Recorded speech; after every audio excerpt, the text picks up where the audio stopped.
আসসালামু আলাইকুম। বাংলা একটা প্রবাদ আছে, আপনি ভালো তো আপনার জগৎ ভালো। কিন্তু না, বর্তমান সময়ের প্রেক্ষাপটে এই যুক্তি গ্রহণযোগ্য নয়। আপনি ভালো, ইটস ওকে।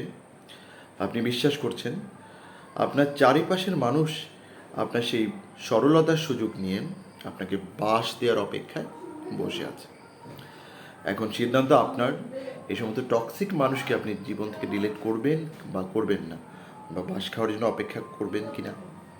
তবে একটা কথা বলা ভালো, আপনার মাঝে মাঝে একটা কথা বাংলায় আরেকটা কথা প্রচলিত আছে, দুষ্ট গরুর চেয়ে সৈন্য গোয়ালি ভালো। এখন বাকি সিদ্ধান্ত আপনার। আপনি কি এই সমস্ত দুষ্ট গরুকে পালবেন, এই সমস্ত দুষ্ট গরুকে ধীরে ধীরে ডিলিট করবেন। ধন্যবাদ, আবার দেখা হবে।